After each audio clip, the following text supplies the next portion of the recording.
नमस्कार. पासवर्ड श्रीमंतीचा या खास कार्यक्रमामध्ये आपलं स्वागत. मी प्रशांत सोनार.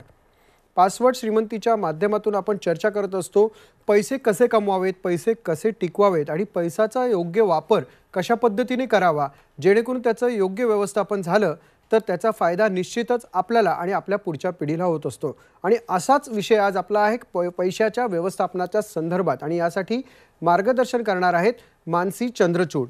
मॅडम, कार्यक्रमामध्ये आपलं स्वागत. थँक्यू. धन्यवाद धन्यवाद. मानसी चंद्रचूड या स्वतः याबद्दल एक तज्ज्ञ म्हणून समजल्या जातात. मानसी मॅडम या ग्रेप सीड कन्सल्टंटच्या डायरेक्टर असून त्यांनी गेली अनेक वर्ष या क्षेत्रात काम केलेलं आहे. ग्रेप सीड कन्सल्टंट ही कंपनी इन्व्हेस्टमेंट फायनान्स कन्सल्टन्सी या क्षेत्रात कार्यरत करते. त्याचबरोबर मानसी यांना investment banking, fintech banking, insurance, mutual funds, equity, bonds या क्षेत्रांचा देखील प्रदीर्घ असा अनुभव आहे. इतक्या वर्षांच्या अनुभवामुळे मानसी नेहमीप्रमाणे त्यांच्या क्लायंटला इन्व्हेस्टमेंटबद्दल योग्य ते मार्गदर्शन करत असतात. तसंच मार्केटमध्ये होणाऱ्या चढ उतारांसंदर्भात योग्य तो अभ्यास करून संबंधित क्लायंटला गुंतवणूक कशी करावी, कधी करावी, कुठे करू नये या संदर्भातलं ते मार्गदर्शन देत असतात. मानसी यांचं एकच उद्दिष्ट आहे की क्लायंटने आपल्यावर दाखवलेला विश्वास हा सार्थ करणं आणि त्यांच्या पैशाची योग्य तिथे गुंतवणूक करून क्लायंटला जास्तीत जास्त फायदा कसा होईल यावरती लक्ष देणं आणि एकंदरीतच संपत्ती ही वाढवणं हा उद्देश आहे. त्याचबरोबर ग्रेप सीड कन्सल्टंट बरोबर आपण जर गेलो तर ह्या संदर्भात कोणते बेनिफिट्स होऊ शकतात, म्हणजे विशेषतः पैसे तर कमवलेत आपण, पण त्याचा आता योग्य तो वापर म्हणजे इन्शुरन्स देखील त्याला काढलं पाहिजे, आपलं स्वतःचं देखील इन्शुरन्स असलं पाहिजे. या संदर्भात आज आपण मानसी चंद्रचूड यांच्याकडनं मार्गदर्शन घेणार आहोत. कार्यक्रमामध्ये आपलं पुन्हा एकदा स्वागत. धन्यवाद. साधारणतः संपत्ती टिकवण्यासाठी किंवा आपल्याला मुळात स्वतःला टिकवण्यासाठी इन्शुरन्स हा खूप फायदेशीर ठरतो. तर इन्शुरन्स काढण्यासाठी योग्य असं वय कोणतं, या संदर्भात काय मार्गदर्शन करू शकाल? इन्शुरन्स काढण्यासाठी योग्य ते वय आयडियली 0 वर्षापासनं, म्हणजे बाळ जन्माला आलं तेव्हापासनं हे लहान मुलाला गिफ्ट देणं ही खूप चांगली व्यवस्था आहे. पण आपण मोठे झालो आणि वय वर्ष 18 नंतर आपण जेव्हा कमवायला लागतो किंवा 20-22 नंतर जेव्हा कमवायला लागतो, ही एक खूप चांगली वेळ आहे. कारण का इन्शुरन्स हे जे विषय आहे हे आपण इन्व्हेस्टमेंट करतो, कारण काय आपल्याबरोबर काहीतरी पुढे घडू शकतं, आपल्या हेल्थबद्दल घडू शकतं किंवा आपल्या इन्कमबद्दल घडू शकतं, म्हणून आपण तो इन्शुरन्स घेतो. सो इन्शुरन्स घ्यायचं व्यवस्थित वय म्हणजे आपण कमवायला लागलो की इन्शुरन्स घेऊन टाकावा. म्हणजे तेव्हा तर ते मस्टच आहे. अदरवाईज वय वर्ष 0 पासून तुम्ही कधीही इन्शुरन्स घेऊ शकतात, जो तुम्हाला फायदेशीर होऊ शकतो असं तुम्ही म्हणताय. पण बऱ्याच वेळा काय असतं की इन्शुरन्स काढणारे जे व्यक्ती असतात किंवा त्याचे पालक असतील मुलांचे, तर ते म्हणतात अरे आपला प्रीमियम उगाच वाया जातो. असं काही होत नाही ना? अजिबात नाही. प्रीमियम कधीच वाया जात नाही. आपण जर का 22 वय वर्षापासून जर का इन्शुरन्स घ्यायला लागलो तर तेव्हा प्रीमियम कमी असतो. प्रीमियम जेव्हा कमी असतो आणि आपलं नंतर हेल्थ जेव्हा खराब व्हायला लागते तेव्हा तर आपल्याला कोणीही इन्शुरन्स देत नाही. सो आपली जेव्हा हेल्थ धडधाकट असते, आपण जेव्हा कमवत असतो, तीच वेळ आहे की आपण इन्शुरन्स घ्यावा. प्रेक्षकांच्या वतीने मला एक तुम्हाला विचारायचं की ह्या प्रीमियमवरती व्याज मिळतो का, आणि एखाद्याने ती गोष्ट तो विमा वापरला नाही तर त्याला त्याची प्रीमियमची किंमत परत मिळते का? बाकी सगळ्या इन्शुरन्समध्ये मिळते, फक्त प्युअर टर्म इन्शुरन्समध्ये मिळत नाही. किंवा कारण काय, प्युअर टर्म इन्शुरन्स जो असतो ते फक्त रिस्क कव्हरेज करतो. बाकीचे सगळे इन्शुरन्स काही ना काही फॉर्ममध्ये तुम्हाला तुमचा प्रीमियम, त्याच्यावरचे रिटर्न्स हे सगळं तुम्हाला परत मिळतं.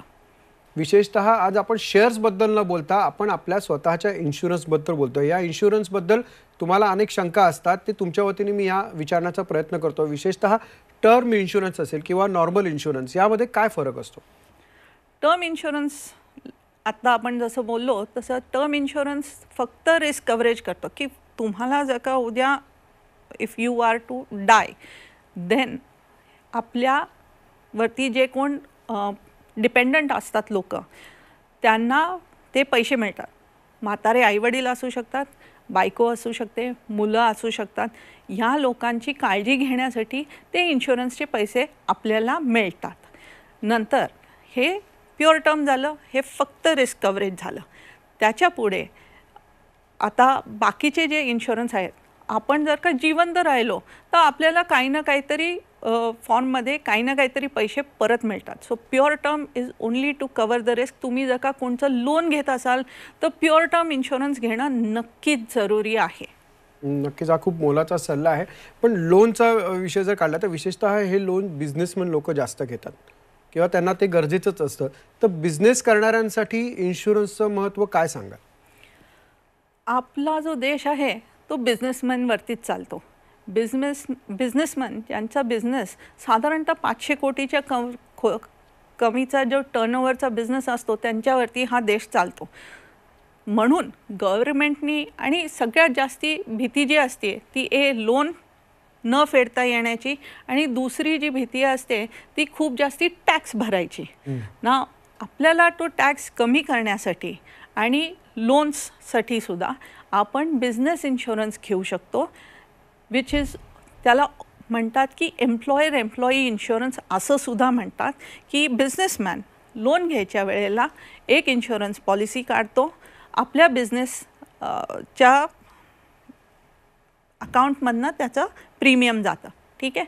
आता तुमचा जर का 10 लाख रुपयाचा प्रॉफिट झालेला असेल बिझनेसमध्ये तर तो प्रॉफिट तुम्ही तेवढे अमाऊंट जर का इन्शुरन्समध्ये घातले तर you can show that as a business expense and it still becomes a investment. नाव ही जी तरतूद आहे ती गव्हर्नमेंटनी स्पेसिफिकली इंडियन बिझनेसमॅनसाठी केलेली आहे की तुम्ही हा जो बिझनेस इन्शुरन्स आहे हा एक इन्व्हेस्टमेंट करताय पण एक्सपेन्स म्हणून अकाउंटला दाखवू शकतो आणि ह्याच्यावरती तुम्ही लोनसुद्धा घेऊ शकता. जर का एक 4-5 वर्षानंतर तुमचा थोडासा नुकसान झालं तर या इन्शुरन्समधनं तुम्ही ते पैसे काढून घेऊ शकता आणि ते पैसे तुम्ही काढले की त्याच्यावरती टॅक्स लागत नाही. सो आधीसुद्धा तुम्ही प्रीमियम भरताना टॅक्स वाचला जातो आणि तुम्ही जेव्हा पैसेसुद्धा काढतात नंतर ते टॅक्सेबल नसू शकतात. बरोबर आहे. म्हणजे बऱ्याच वेळा तो गोंधळ असतो की एकतर मी म्हणजे टॅक्स भरावा लागेल किंवा एवढा प्रीमियम माझा जाईल, त्यामुळे बरेच लोक किंवा बिझनेसमॅन लोक देखील ह्या गोष्टी टाळतात आणि त्याचा खरं तर फटका बसू शकतो. आणि तुम्ही जे सांगितलं त्यामुळे तर खरं तर जास्त फायदा होणं अधिक होऊ शकतं. पण साधारणतः ही म्हणजे एखादा विमा काढायचा असेल तर त्याची रक्कम कशी काय ठरवायची आपण? सो जर का कोणी नोकरी करत असेल तर नोकरदार माणसाने आता तुम्ही जसं वय वाढतं तुमचा नोकरीचा स्टॅटस वाढतो, तुम्ही जास्ती कमवायला लागता. आयडियली एका महिन्याचा पगार एवढं तुम्ही प्रीमियम ठेवा आणि त्याचा तुम्ही विमा घ्या. मग त्यात तुम्ही टर्म पॉलिसीसुद्धा घ्या, त्यात तुम्ही एक मनी बॅक प्लॅनसुद्धा घ्या किंवा त्यात तुम्ही युलिपसुद्धा घ्या. हे कोणतेही प्लॅन्स तुम्ही घेऊ शकता. साधारणतः 1 महिन्याचा तुमचा जो टेक होम सॅलरी असेल तेवढे पैसे तुम्ही इन्शुरन्सच्या प्रीमियमसाठी दरवर्षी ठेवत जा. म्हणजे नक्कीच हा खूप महत्त्वाचा सल्ला आहे की प्रेक्षक हो, तुम्ही हे लक्षात घ्या, तुम्ही जर नोकरी करत असाल किंवा नोकरदार क्षेत्रामध्ये जर तुम्ही मोडत असाल तर साधारण मॅडमनी जे सांगितलेलं आहे आपल्याला, म्हणजे ती एक टिप्स आहे आपल्यासाठी स्वतः की जेणेकरून तुम्ही तुमच्या पगाराचा म्हणजे 1 महिन्याचा पगाराची जी अमाऊंट असेल साधारणतः तेवढा प्रीमियम नक्कीच असला पाहिजे, जेणेकरून ती सुसज्जरित्या तुम्ही स्वतःला इन्शुअर करू शकता. पण बऱ्याच वेळा काय होतं की हा प्रीमियम वारंवार भरावा लागतो की एकदा भरला तर चालतो, काय असतं? सो हा प्रीमियम सगळ्यात बेस्ट मोड ऑफ पेमेंट वर्षातनं एकदा भरला तर तुम्हाला सगळ्यात जास्ती फायदेशीर असतो. कारण काय, जितक्या तुम्ही जास्ती वेळा भरला, जर का मंथली भरला तर त्याचे ॲडमिन कॉस्ट त्यात वाढली जाते. तो जो प्रीमियम जो असतो त्यात तुम्ही जर का वर्षातून 4 वेळा तो भरला तर साधारणतः तुम्हाला त्याची एक 10% कॉस्ट जास्ती द्यावी लागते. सो आयडियली वर्षातनं एकदा annual premium is the best mode of payment of premium. Mansiji, बऱ्याच वेळा असं होतं की एखाद्याची म्हणजे आता खाजगी संस्थांमध्ये किंवा हल्ली कुठेही नोकरीची शाश्वती नसते, मग त्यावेळी प्रीमियम चुकू शकतो किंवा एखाद्याला व्यवसायामध्ये अपयश आलं तर त्यावेळी प्रीमियम चुकू शकतो. तर अशा वेळी काय फॅसिलिटी दिली जाते विमा कंपन्यांकडे? सो विमा कंपनीकडे आपल्याकडे रायडर्स नावाचा प्रकार असतो. वी हॅव बरेच रायडर्स असतात आणि त्यात लॉस ऑफ एम्प्लॉयमेंट असा सुद्धा एक रायडर असतो, ज्याच्यामुळे तुम्ही 1-2 वर्ष जर का प्रीमियम नाही भरू शकला तरी आपण ती पॉलिसी इन फोर्स राहते आणि ती चालू राहते. आता एखादा इन्शुरन्स जर घ्यायचा असेल तर कोणत्या कोणत्या गोष्टी बघितल्या पाहिजे, काय सांगाल सविस्तरपणे सांगा. इन्शुरन्स घ्यायचा म्हणजे बऱ्याच गोष्टी बघितल्या पाहिजेत. पहिलं म्हणजे स्वतःचं इन्कम किती आहे ते बघा. त्यातलं महिन्यातलं एका महिन्याचं इन्कम जे असतं तेवढा तुम्ही इन्शुरन्स प्रीमियमसाठी ठेवा. दुसरं म्हणजे की आत्ताच्या गतीने जर का तुम्ही 10 वर्ष इन्शुरन्स की तुमचं 10 वर्ष जर का किती इन्कम असेल एवढं तुम्ही बघा आणि 10 वर्षाच्या इन्कम एवढा इन्शुरन्सचा तुमचा सम अश्युअर्ड असला पाहिजे. म्हणजे तुम्ही जर का आज 1 लाख रुपये महिना करत असाल इंटू 12 महिने आणि गुणिले 10 वर्ष म्हणजे साधारणतः तुम्ही 1.5 कोटीचा इन्शुरन्स घेतला पाहिजे. आता त्यातला साधारणतः 1 कोटीचा टर्म इन्शुरन्स असू शकतो आणि उरलेला युलिप मनी बॅक असे प्लॅन तुम्ही काही ना काहीतरी घेऊ शकता. कारण काय टर्म इन्शुरन्स सगळ्यात स्वस्त असतो आणि हे बाकीचे जे असतात ते थोडेसे महाग इन्शुरन्स असतात. दुसरं म्हणजे आपण बघितलं पाहिजे आणि हे मला तरी पर्सनली वाटतं की दिस इज व्हेरी इम्पॉर्टंट. आपण इन्शुरन्स कंपनीचा ब्रँड न बघता आपल्या स्वतःसाठी काय चांगलं आहे हे बघायला पाहिजे. म्हणजेच की तुम्ही कंपनीचा क्लेम पेड रेशो काय आहे तो नक्की जाणून घ्या. कारण काय शेवटी कोणची कंपनी किती इन्शुरन्सचे क्लेम्स देते हे सगळ्यात महत्त्वाचं आहे. कारण काय पैसे सगळ्याच कंपन्या घेतील पण किती लोक पैसे परत देतात हे एक महत्त्वाची गोष्ट असते. तिसरी गोष्ट म्हणजे की आपण जेव्हा इन्शुरन्स घेतो तेव्हा आपण आपलं जे काय पैसे जे काय दर महिन्याचे सॅलरी आहे ती वाढत जाते.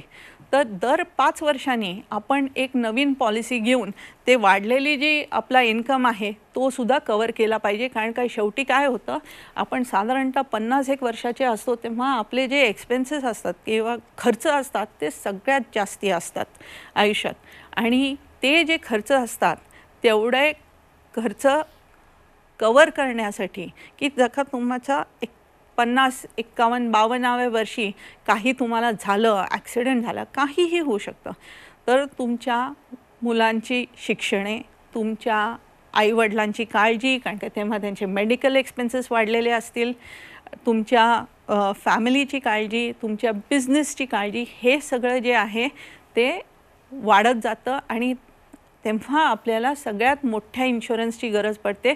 म्हणून आधीपासून चालू करा आणि ते नक्की वाढवत घ्या. पण मग आता हे क्लेम जे आपण करतो ते रिजेक्ट केले जातात का किंवा जे रिजेक्ट केले जातात ते कशाच्या बेसिसवरती केले जातात? क्लेम बऱ्याच गोष्टींमुळे रिजेक्ट केले जातात. काही लोक फॉर एक्झाम्पल जेव्हा इन्शुरन्स घेतात तेव्हा इन्शुरन्स कंपनीला सांगत नाहीत की मला डायबिटीज आहे किंवा मला हार्ट डिझीज आहे. हे जेव्हा आपण डिक्लेअर करत नाही अशा गोष्टी विच आर मटेरियल, हा शब्द महत्त्वाचा आहे, material to them giving you coverage. So हे जेव्हा नाही होत तेव्हा कंपनीज रिजेक्ट करतात क्लेम्स. सो कोणत्याही कंपनीचा 100% क्लेम पेड रेशो नसतो. सगळ्यात जास्ती क्लेम पेड रेशो भारतात जो आहे तो 99.92% आहे. मॅडम बऱ्याच वेळा असं बघितलं जातं की एखाद्या म्हणजे आपल्याला मित्रपरिवार असतो किंवा नातेवाईक असतात ते आपल्याला सुचवत असतात की अरे तू या कंपनीचा घेतलास मग आता ह्या पण कंपनीचा घे. तर असं घेणं योग्य आहे का आणि तसा तो म्हणजे काय करावं त्याच्या संदर्भात? कोणतीही कंपनीचं घेणं is not a problem at all. Normally होतं असं की ज्या इन्शुरन्स कंपनीबरोबर ॲडवायझर कनेक्टेड असतो किंवा त्यांच्याबरोबर काम करत असतो त्याच कंपनीचे इन्शुरन्स ते तुम्हाला विकायचा प्रयत्न करतात.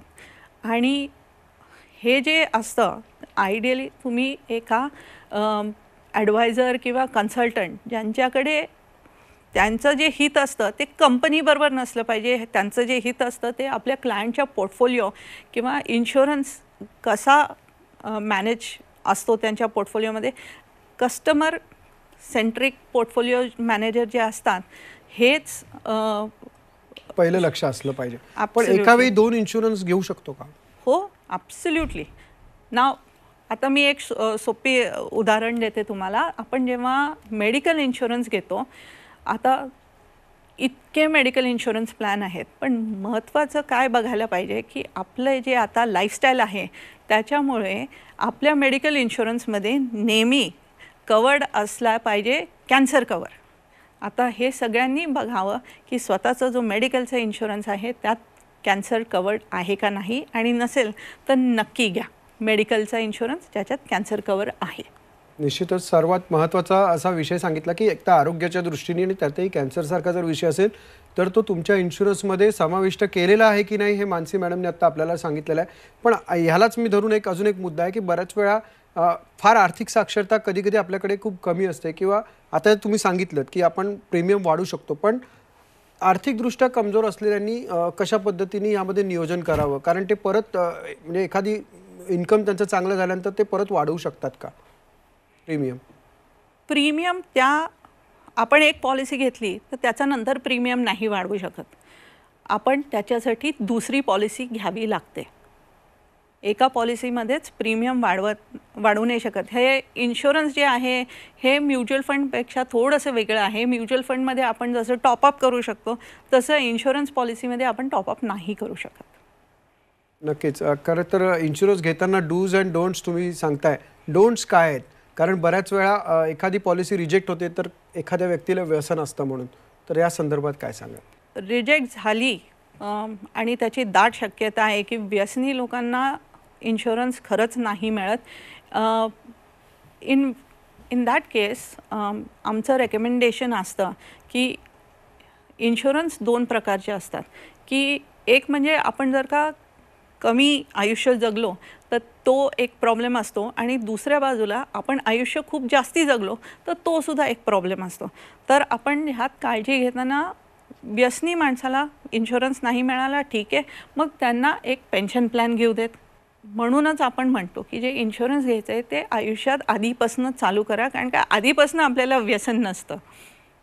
निश्चित. आणि थोडक्यात मुळात व्यसनाकडे झुकू नका असं देखील त्यांना म्हणायचं आहे, कारण बरेचसे बेनिफिट जे असतात इन्शुरन्सचे ते त्यामुळे तुमचे अक्षरशः म्हणजे हातातून निसटू शकतात. मॅडम, मला तुम्हाला परत एकदा विचारायचं की प्रीमियम एकदा भरला तर चालतो का? आणि दुसरी गोष्ट की कशा पद्धतीने EMI जर समजा मिस झाला किंवा त्याची कमी जास्त काही करता येऊ शकतो का, जसं लोनचं असतं? ॲब्सोल्युटली. हे नक्की शक्य आहे. इन्शुरन्समध्ये there is something called as grace period. ठीक आहे, आणि त्या ग्रेस पिरियडपर्यंत आपण प्रीमियम भरून पॉलिसी परत इन्फोर्स करू शकतो. सो सगळ्याच पॉलिसीजमध्ये ग्रेस पिरियड असतो, युलिप सोडून. कारण का युलिपचं कसं असतं की ते ज्या दिवशी आपण घेतो त्या दिवशीचं मग ते म्युच्युअल फंडचा NAV लागतो युलिपला आपल्या. तर नक्कीच आपण ग्रेस पिरियडमध्ये थोडंसं इकडे तिकडे झालं काहीही प्रॉब्लेम नाही, आपण ग्रेस पिरियडमध्ये तेवढा प्रीमियम भरून आपली पॉलिसी इन्फोर्स ठेवू शकतो. काही कंपनीज अशासुद्धा आहेत की त्यांचं जे प्रीमियम आहे ते तुम्ही 2-2 वर्ष नाही भरलं तरीही पॉलिसी इन्फोर्स राहते. सो हे नक्की तुम्ही त्याची काहीच काळजी करू नका की पॉलिसी एकदम कमी होऊन जाईल, किंवा कधी कधी कंपनी असं सुद्धा करते की सरेंडर व्हॅल्यू जी असते पॉलिसीची ती पकडते. नक्कीच. मला फक्त एक शेवटचा प्रश्न विचारायचा. खरं तर हा विषय खूप मोठा आहे, पण इन्शुरन्स म्हणजे थेट कंपनीकडनं इन्शुरन्स घेणं किती सोयीचं ठरतं? थेट कंपनीपेक्षा काय आहे, आजकाल सगळेजण जे इन्शुरन्स घेतात ते बँकांकडनं घेतात. आता इन्शुरन्स घेताना ही अजून एक मोठी गोष्ट लक्षात ठेवली पाहिजे की ज्यांच्याकडनं आपण इन्शुरन्स घेतो आहे ते आपल्याला क्लेम करताना किती मदत करू शकतात. एक वेगळी सेपरेट टीम आहे का त्यांच्याकडे की जे आपल्याला क्लेम्सच्या वेळेला मदत करू शकतात का? सो ही जी आहे ही एक मोठी गोष्ट आहे. अनदर पीस टू कन्सिडर की आपण इन्शुरन्स घेताना जे टीमकडनं घेतो आहे किंवा ज्या बँककडनं घेतो आहे किंवा ज्या एजंटकडनं घेतो आहे त्यांच्याकडे क्लेम सेटलमेंटचा एक्सपिरियन्स किती आहे ही एक मोठी कन्सिडरेशन आहे. नक्कीच मानसी मॅडम, तुम्ही आज इथे आलात आणि इन्शुरन्स सारख्या विषयावरती आम्हाला मार्गदर्शन केलं, त्याबद्दल आपले धन्यवाद. थँक्यू. धन्यवाद. खरं तर इन्शुरन्स हा खूप महत्त्वाचा विषय आणि तितकाच किचकट विषय देखील असतो आणि आज मानसी मॅडमने आपल्याला तो एक सोप्या पद्धतीने सांगून तो उलगडण्याचा एक प्रयत्न केला आहे. पण निश्चितच तुम्हाला या संदर्भात काही प्रश्न असतील तर स्क्रीनवर जे नंबर दिसत होते तुम्ही त्यावरती नक्कीच डायल करू शकता आणि तुमच्या मनातल्या शंका तुम्ही स्वतः दूर करू शकतात. तुर्तास पासवर्ड श्रीमंतीचा या कार्यक्रमामध्ये आता वेळ झाली, इथेच थांबण्याची. पाहत राहा झी 24 तास.